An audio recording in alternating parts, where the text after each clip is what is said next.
Welcome to Solace in Exile. Firstly, we want to ask you where you initially got the name for the band. Well, we actually, the early version of Solace, we actually were called Mind's Eye.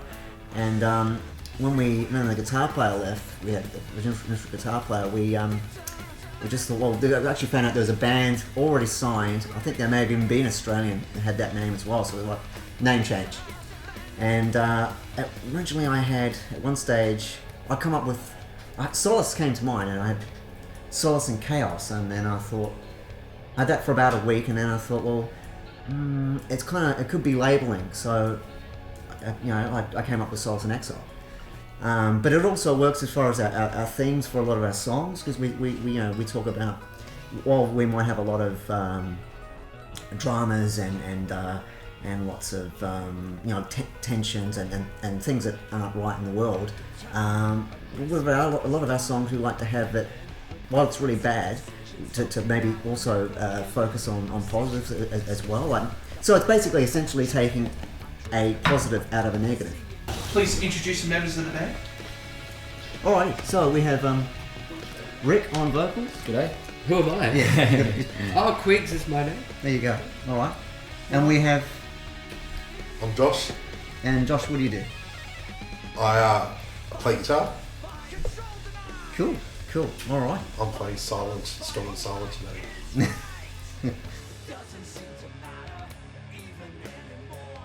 Who formed the band? Well, actually, initially it was Rick and I. We had some other members. We had a different drummer, a different guitar player, and I met them. I put an ad up actually at Utopia Records, because home of heavy metal. If you're going to form a metal band, you're the best place to advertise. So I put an ad up, and a couple of guys, replied to the ad. So we sort of got together, and then when trying to find a singer, we actually held an audition. Now I actually had organised. I put up the ad. I got 10 people were supposed to show up.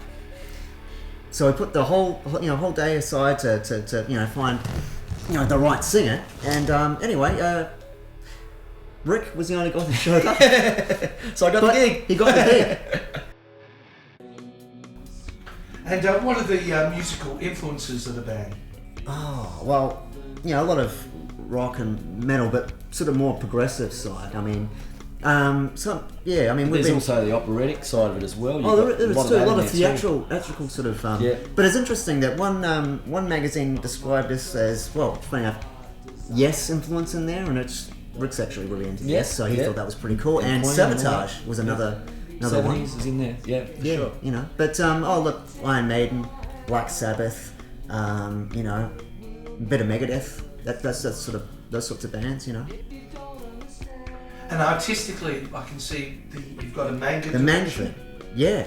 Who's the artist behind that? Well, I did that. It was interesting when we did our first EP, and I actually had two artists who were originally going to do the artwork, and anyway, they sort of let me down. But I'd started actually getting into manga, funny enough, just for my own personal thing. And little did I know, I was actually doing the sketches for the artwork for the EP. I remember actually showing it to these guys here, because at first I thought, you should get a real artist. And I remember showing the original guitar player, and he's gone, man, that's great. Did you draw this? And so it just happened from that. Yeah. We ended up writing, doing all the artwork for each song on the album, didn't you? Yeah.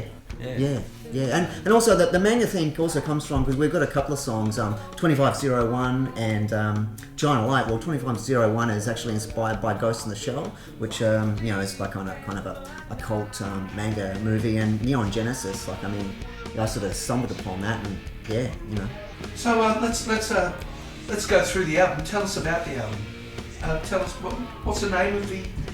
New Acquaintances and Absent Friends was the album we recorded, and it was a song that we wrote, and so it's one of the tracks on the album, but the actual artwork and the actual reason why we called it that was because we've been through a few different members, so we've got some new members, and some of the songs that we've wrote earlier, and some songs we wrote new, especially for the album. So there's a bit of a mishmash and a bit of history in there as well. So, and also a lot of the actual setting in the artwork on the front cover is actually in Chatswood, because we all used to live around that sort of thing. So that's another aspect that comes in there as well. It's like an old friend or enemy, as I like to think of. Yeah. So that's how that came about. But when we did the album, we actually didn't think we were doing an album. To be honest, all we were going to do was record 3 songs. We were just going to do a single, and we sort of sat down and think, it'd be really cool to do a single. And we kind of had so much fun, we thought, let's do another single after we did that one. And then it sort of turned into an EP. Yeah, and then that could become a bigger was EP. actually the song Mental Divergence, which was probably one of my favourite songs. It was I didn't know it was one of Rick's favourite songs, and the other guitar player. And so it's like, we kind of have to record that one. So we did, and then thought, okay, we've got an album. And we've got a theme running through it. So yeah. It's turning into a bloody album now. Yeah. Ended up being 14, 15. What is 15 tracks. But if you don't count that Mental Divergence is in 2 parts, you've got part 1 and part 2, sort of thing. So you get your money's worth there. You do. So let's go through the album. Tell us about the Jigsaw Conspiracy. Jigsaw Conspiracy. Okay. Well, that song, it's a song about being deceived and slowly piecing the puzzle, I guess. Worked out that you've been duped. But the guy who's the actual villain is a bit of he's a dickhead. He's actually kind of an ignoramus. So there's within that song, there's a lot of digs at this person's personality, who was actually, was inspired by a person I kind of knew.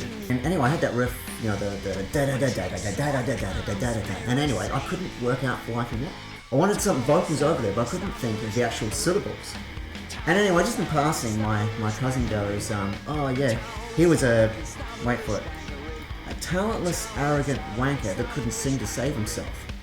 So, anyway, there you get talentless, arrogant, snobbish wanker. And once I actually wrote that line, then it wasn't too hard to actually come up with the verses, because I hated this person so much that it just came out. What's it like to work under direction from Mike? It's been really good. I've had with this album we just did. It was a real challenge vocally, and I had Stoney pushing me producing, which was great as well. So I really branched my vocals out. Who's Stoney? So Stoney's our producer on the album, and really helped me to push myself vocally for the album, which I really enjoyed, and I think I got a lot more out of me as a vocalist. So that was great. And also with the songs have such a strong emotional feel to them that I had to draw on things in my own past, my own mind, and that to put myself into those situations to bring out some anger, and was able to draw on situations, from breakups and whatever to really bring out the emotion in the song. So that worked well. So the music was written for you, and how did you interpret? Yeah, it was kind of my own interpretation of how those songs, how they affected my life, and I put myself in those situations through my own history, and I was able to bring out some real emotion. I really felt some anger in there, and I hope that come across on the record. Yeah. And again, like with the guitar parts, how did you feel working under instruction? Like, how were you directed to bring it out? I was shown how the songs went, and given freedom to do all within that. So you feel like you redesigned the guitar parts, or you? Oh, for the little I did, yeah. Like I said, I was given the freedom, but I didn't do that much. I came in very late. Yeah, we actually had the guitar player did 10 tracks, the original guitar player, and Josh. Well, we had basically he was busy, and we needed to find another guitar player, and Josh. Through our networks, we met each other, and he was perfect for the job. So, yeah, fit right in really well. Basically, yeah. When I met Josh, he's into Batman, he's into Star Wars, and he liked Megadeth. So that was just a beautiful, smooth transition, yeah, really. It was. Yeah, if you like Star Wars, you can't go wrong. Yeah. No. And Quicks was on drums for the totality of the album. Oh yes. Yeah. How was that as an experience for you? it was cool actually. I mean, I've done. I played in a metal band for about 8.5 years between sort of 2000 and 2008. And I've done a bunch of, you know, what we think of as like session work for mainly like, you know, pop and jazz and that kind of thing. But this to me was a bit like a metal session, you know, kind of thing. It was which is something I hadn't done before, you know. It called in, you know, because we didn't rehearse. No, you know no, what I mean? no. You sent me tracks Sheet music. and you know, so just sort of preparing it, you know what I mean, coming in to spend, you know, a few days in the studio doing 3 to 4 tracks a day, you know. It was a great experience. So it's realistic to me to think of it as Mike's project, and Mike has sourced the people, you know, the best people he could find within his network, you know, to make it's his vision, and he's brought it together, you know. And I think, you know, And he gave you a good leeway to express yourself within it?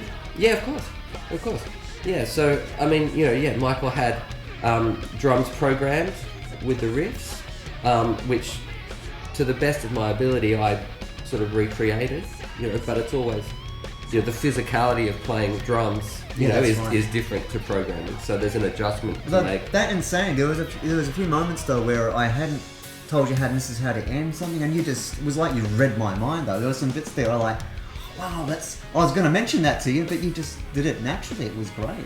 How was the experience of filming Justified? Oh, that was pretty cool. Yeah. Yeah. My favourite bit was jumping around in the boxing ring. I've never been a boxer before. I've never been much of a boxing fan actually, but geez, I enjoyed that. Is there anything you'd like to discuss about Justified as a song? Well, I mean, the song's lyrically sort of, well, like we were talking about earlier, Rick and I was talking about, it's like almost like an anti-bullying song, really. Yeah. I mean, there's other themes in there. That's one of the themes that runs through the album, you know, is a lot of that Star Warsy type good versus evil thing in there, you know. And that's something I think we all relate to in the band, you know, we're all sort of same with China fans of Lights like that as well, you know, there's that kind of good and evil and all that, yeah. And let's move on to Lewis Cypher. Probably the angriest song on the album. Yes, that was my interesting experience with religion sort of comes into it. Yeah. You know, I was raised a Catholic, and I had to go to youth group, and because I liked heavy metal, and also at school, like I was a bad guy because I happened to have a couple of Slayer records. Actually, I got beaten up, and I got picked on a lot for liking heavy metal when it wasn't fashionable, and then when it became fashionable for a while there during the 80s, that's the very reason people liked me. That's how flippant, you know. But yeah. But you're not the devil. No, I'm not. no. Sometimes I'm a spy. I use. It's always good to be charming. And tell us about Insinuate. Insinuate. Oh, this is a song more of, I guess, lyrically, sort of, I guess, consequences and you know, and just looking back on what you've achieved, how you've achieved it, you know. The easy road to success is not necessarily the best way. That's what that song's kind of about. I wrote that while actually playing in a band. We did a tour to Melbourne, and it was just really cool. I was doing what I wanted to do, you know, playing music. And for me, it was like, people don't always say what they really feel. You got to kind of work out what they're insinuating all the time, you know. And read behind the lines. Yeah, and so there's all that underplay within any given situation, and I'm always, you know, aware of that, and so I try to bring that through in the song as well. So yeah, I enjoyed that too. Actually, with that song, you played a drum line in there. I remember you've gone, so what do you think of that? And I've gone, I've sort of had to think. You wrote that. And I went, yeah, but I've heard it on drum machine, but never on real drum. It blew me right away. Right. Yeah, it was really cool. There's a really cool run that you did there. It's like magic again, you know. Wow. Yeah. That was cool. That actually was going to be the single. Funny enough, because it was like the radio friendly sort of song. And anyway, when we got into the studio and we actually did, it was Hypocrite. And Rick, remember you walked out of your take, and our producer Stoney's gone, man, I think that's the single. And it's funny enough, when I showed a few people, friends who I played in, other musicians, and they went, man, that's my favourite Solace in Exile song. So that was funny that while we intended to make that single be insinuated, and ended up being Hypocrite. So there you go. And tell us about Hypocrite.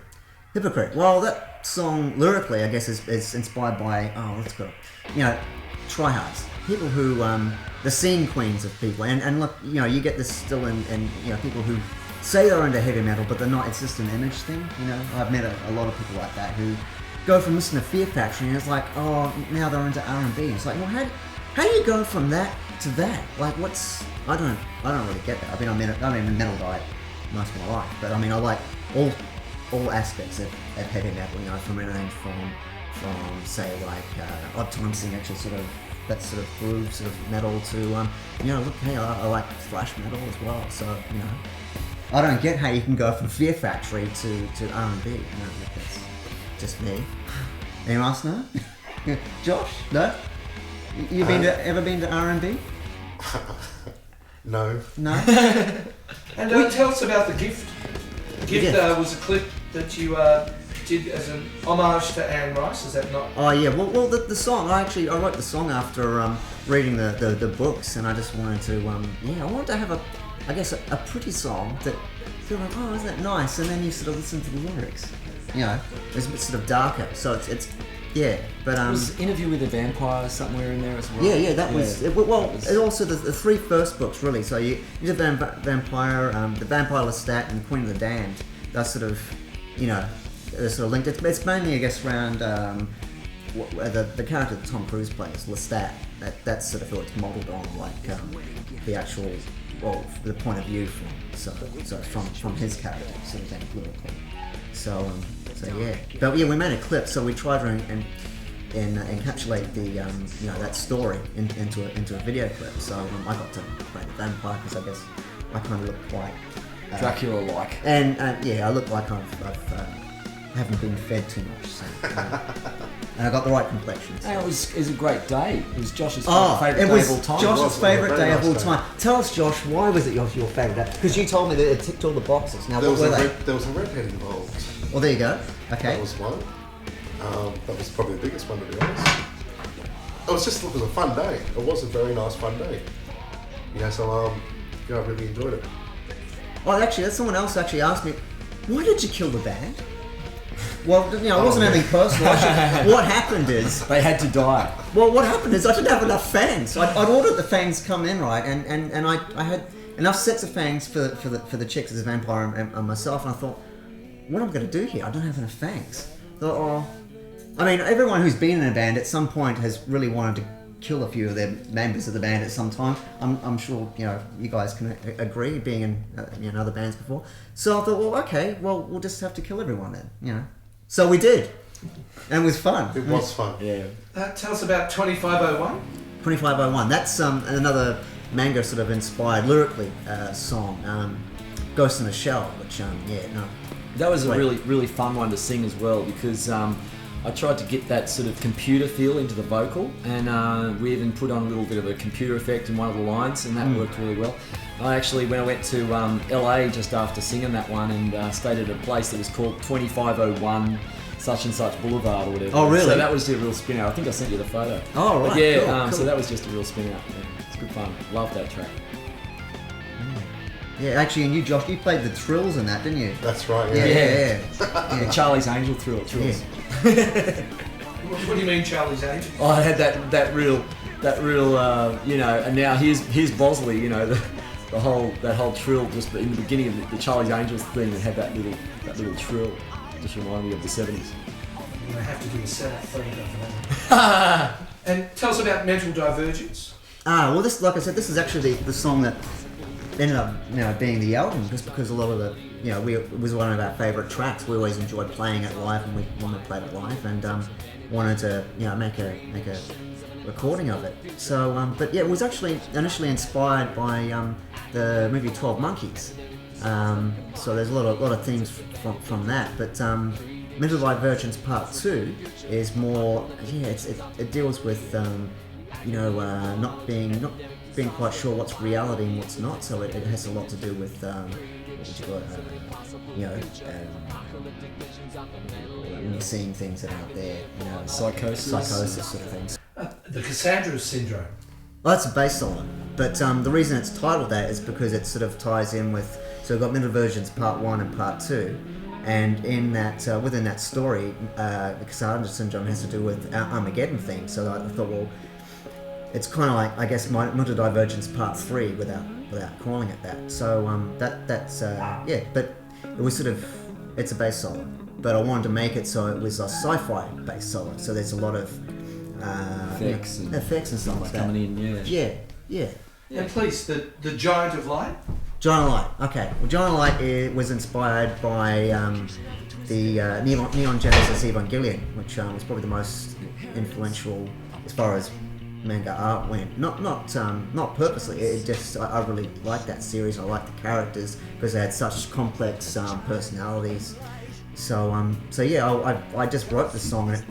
Wrote itself, I should say, and that was what inspired. And there was a whole UFO war going on. Yeah, there was kind of all these effects of UFOs and things going through the song. Yeah. That was I don't know if you remember it, but in that song also has a lot to do with the character having self-doubt and gaining confidence. So when we actually recorded, I remember getting you to sound almost timid at the start, and then getting you to have that difference in the choruses were a bit more, a bit more confidence, So that really I felt really came through, Solace is our next track. Well, that's kind of like, I guess, our anthem song, I guess. That's it's one of another of our fans. That was another favourite. People really like that song, and also it's quite complex to play because there's really in the drum solo it's got like 6/8, 9/8, 4/4 double time. Yeah, it was a lot of fun playing that song. But we also played it on the record. It's a lot faster than how we used to play it. So it was complicated enough to begin with. And then I made it more complicated because why not? There was a whole history with that one as well, that song as well, where you had some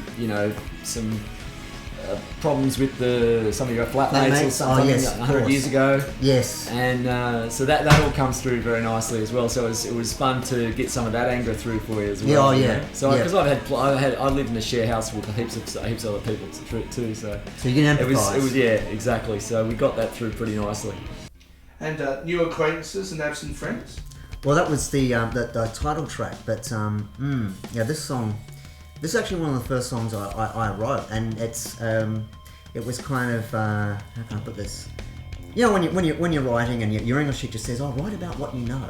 Well, up until then I'd sort of tried writing lyrics, and they never really were quite me. And then I lived with some people who ended up being skinheads actually, and I didn't know. They were school friends, and they. It got really ugly because I had my best friend living with me, Steve, and it just got really, really ugly. Anyway, I'd never been so angry ever. And anyway, it came out. It just came out in the music and it came out in the lyrics. And so that song kind of needed that 6 minutes to express all that. Oh, it does. It does. But yeah, that's born of anger, and it was kind of like, I guess, what would you say? Heroes or villains, they have that kind of thing, that one thing that makes them or breaks them or makes them who they are. Well, I guess New Acquaintances is that reflects that, Yeah, so if you can relate to any of this, you'll really share enjoy the album. accommodation. Yeah. And Slaughtered, it's a carry on from there. Slaughtered. Well, Slaughtered actually was inspired by, I've got a friend who's a filmmaker, and he made this sci-fi short film, and he's a mate of mine. He's really cool, and he's so it had to do with aliens and invisible aliens and stuff like that. Anyway, it was I had these riffs, and I really wanted to do a homage because I really enjoyed making this short film with this friend of mine that it was like a little, I guess, a thank you or a nod. And a nod to sci-fi in general. Yeah, because we do have a lot of sci-fi elements, into our music as well. As much as we're maybe grounded in day-to-day experiences and things like that, but we do have a sci-fi thing. You've got to have that escape. Sci-fi's the best for that. I guess Solace and Absent is escapist sort of music. Yeah, you know, that's exactly. the thing. Goes well. Yeah. And tell us about Temptation. Temptation. My fave on the album. Well, you know, it's basically it's a story. It's a what do you call it? A love triangle. You know, you've got someone who's with someone, and they end up with someone else as well, and then the whole, you know, disaster. You know, what would you call? Yeah. It's kind of Relationships. For me. It's my own interpretation of a song that most sounds a little Soundgarden, and I've always been a big Soundgarden fan. So not to Chris Cornell, but you know, my own version of it, of course. And so I really enjoyed singing that one. Yeah. And what's coming up for Solace in Exile? Wow, good question. Well, we've got actually got enough songs, you know, to make another album. We're looking at doing another album. So yeah. Including a couple I've written this time as well. So that were written a long time ago, which I'm really looking forward to bringing into this band and getting them underway. Yeah, soon, hopefully. Fantastic. Look, thank you so much for giving us your time and giving us an insight into the band. And we look forward to hearing some great things and seeing you on the road soon. Cool. Cheers. Awesome. Rock on. Cheers.